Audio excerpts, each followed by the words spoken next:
17절 말씀을 보시면 장로들 가운데 다스리는 장로가 있고 말씀과 가르침에 수고하는 장로가 있다는 것을 알 수 있습니다. 다스리는 장로를 오늘날 시무장로라고 합니다. 말씀과 가르침에 수고하는 장로를 오늘날 목사라고 합니다. 그래서 17절 말씀 보시면 잘 다스리는 장로들은 배나 존경할 자로 알되, 다시 말해 시무장로님들을 존경하고 또 말씀과 가르침에 수고하는 이들에게는 더욱 그리할 것이니라. 목사를 존경하라고 합니다. 그런데 목사를 왜 존경해야 한다고 합니까? 목사가 성경을 전하고 가르치기 때문입니다. 만약에 목사가 하나님의 말씀이 아닌 다른 이야기를 전하고 가르친다면 존경할 필요가 전혀 없는 것입니다. 그런 사람은 오히려 경계해야 합니다. 우리가 목사를 존경해야 하는 이유는 오직 한 가지입니다. 하나님의 말씀을 전하고 가르치기 때문입니다. 그리고 18절에 성경에 일렀으되 곡식을 밟아 떠는 소의 입에 망을 씌우지 말라 하였고 또 일꾼이 그 삭슬 받는 것은 마땅하다 하였느니라. 목회자가 목회에 전념할 수 있도록 사례비를 드리라는 것입니다. 사도 바울은 자비량으로 선교 사역을 했습니다. 물론 후원을 받았습니다. 그러나 교회에서 주는 사례는 받지 않았습니다. 이걸 누가 봤죠? 디모데가 보았습니다. 그래서 디모데도 사도 바울처럼 하려고 했던 것 같습니다. 그러나 사도 바울이 그렇게 할 때에는 모든 목회자가 다 자기처럼 자비량으로 사역해야 된다라는 것은 아니었습니다. 고린도 전서를 보면은 다른 사역자들, 예를 들면 베드로를 예로 들면서 사례를 받는 것이 합당하다고 하였습니다. 그리고 여기에서도 디모데에게 사례를 받도록 하라고 한 것입니다. 그리고 19절에 장로에 대한 고발은 두세 증인이 없으면 받지 말 것이요. 시무장로일 수도 있고 말씀을 가르치는 장로, 목사일 수도 있습니다. 장로든 목사든 간에 이들은 교회의 중직이기 때문에 중직자의 문제는 복음을 전하는데 어려움을 줍니다. 그래서 어떤 문제가 생겼다라고 한다면 한 사람의 말만 듣지 말고 두세 사람의 말을 듣고 사실 여부를 신중하게 검토해서 처리하라는 것입니다. 그리고 만약에 장로를 포함해서 교회 안에 범죄한 자들이 있다면 20절 범죄한 자들을 모든 사람 앞에서 꾸짖어 나머지 사람들로 두려워하게 하라. 고대에는 어떻게 두려워하게 했냐면 사형과 같은 방식으로 처벌해서 나머지 사람들이 죄에 대하여 경각심을 갖도록 했습니다. 그러나 그건 고대에 있었던 방식이고 더 이상은 그렇게 할 수 없습니다. 대신 어떻게 하는가? 교회 앞에서 징계해서 모든 성도로 하여금 죄에 대해서 경각심을 갖게 하라고 하는 겁니다. 그래서 정말 성경대로 하는 교회는 오늘날에도 징계를 합니다. 징계에는 크게 네 가지가 있습니다. 첫째는 수찬 정지입니다.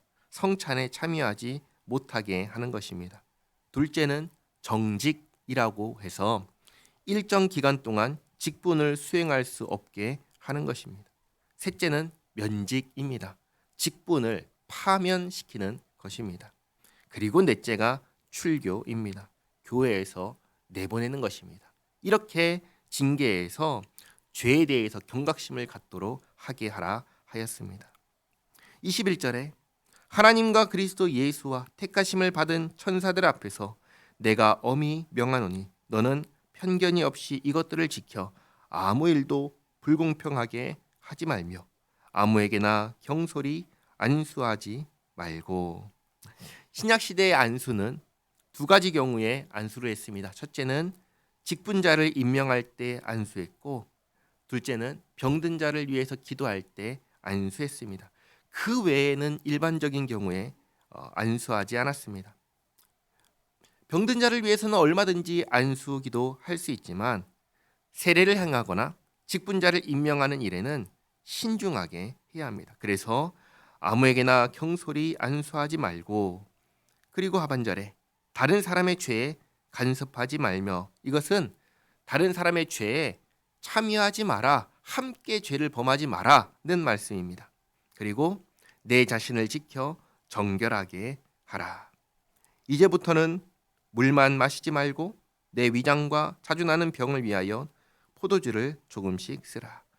앞에서 술을 즐기지 말라, 술에 임박히지 말라 하면서 술을 경계하지만 아주 먹지 말라고 하지 않은 이유가 여기 있습니다. 그러니까 특별한 이유. 예를 들면 오늘 말씀처럼 병 때문에 마시는 경우가 그 시대에 있었기 때문입니다. 이 당시에는 기름과 포도주가 약으로도 사용되었기 때문에 그 이유로는 마셔도 된다. 그 얘기를 한 겁니다. 24절.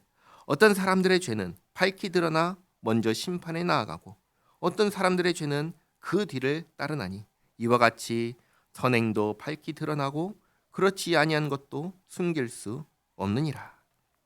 어떤 사람은 죄를 범하자마자 벌 받는 사람이 있는가 하면 어떤 사람은 평생 벌 받지 않고 사는 사람도 있습니다. 물론 우리는 그 속내를 다 알 수는 없습니다만 겉보기에 그렇다는 겁니다. 그러나 우리는 최후 심판이 있다는 것을 믿습니다. 그때 아무것도 숨길 수 없이 다 드러난다는 것을 믿습니다. 그러니 우리는 항상 하나님 앞에서 나의 어떤 행위가 드러날지를 생각하며 살아야 한다는 것입니다. 바라기는 저도 여러분도 하나님 앞에서 부끄러울 것이 없는 일꾼으로 드러나기를 바랍니다. 6장 1절 말씀입니다. 물은 멍에 아래에 있는 종들은 자기 상전들을 범사에 마땅히 공경할 자로 알지니 이는 하나님의 이름과 교훈으로 비방을 받지 않게 하려 함이라. 믿는 상전이 있는 자들은 그 상전을 형제라고 가볍게 여기지 말고 더 잘 섬기게 하라. 이는 유익을 받는 자들이 믿는 자요 사랑을 받는 자임이라.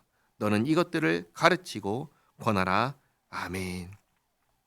분명히 예수님 안에서 종이나 자유인이나 다 하나라 하였습니다. 그런데 그러다 보니까 종이 주인에게 함부로 하거나 이 선을 넘는 경우가 생겼습니다. 그러면 안 된다는 것입니다. 왕과 신하가 주 안에서 하나라고 해서 신하가 왕에게 함부로 할 수는 없는 것입니다. 마찬가지인 것이죠. 내 위치에서 선을 지키고 주인은 주인이니까 주인 대접을 잘 해야 된다. 그게 믿는 사람의 바른 태도다라고 가르쳐 주는 것입니다. 여기서 우리가 항상 기억해야 되는 것이 있습니다. 우리는 다 예수님 안에서 구원받은 하나님의 백성입니다. 하나님의 자녀입니다. 형제 자매입니다. 여기에는 어떠한 차별도 있을 수 없습니다. 그러나 차이는 있습니다. 차별이 아니라 차이입니다. 왕과 백성이 같을 수는 없습니다. 부모와 자식이 같을 수는 없습니다. 선생과 제자가 같을 수는 없습니다. 이 선을 잘 지켜야 합니다. 각자의 역할과 위치를 잘 지키는 것이 예수 믿는 사람의 바른 태도라는 것을 우리가 기억하시기를 바랍니다. 기도하겠습니다. 하나님 감사합니다. 하나님, 저희 교회가 함께 교회를 이루는 성도들을 존귀하게 여기고 동시에 직분자와 목회자를 더욱 귀하게 여기는 교회 되게 하옵소서. 마지막 날 주님 앞에 모든 것이 드러나게 될 것을 기억하며 죄에 대하여 두려운 마음을 갖게 하시고 멀리하게 하옵소서. 저희 모두가 주 안에서 하나이나 역할의 차이가 있다는 것을 기억하며 모든 일에 질서 있게 품위 있게 행하는 저희 모두가 되게 하옵소서. 예수님의 이름으로 기도하옵나이다. 아멘.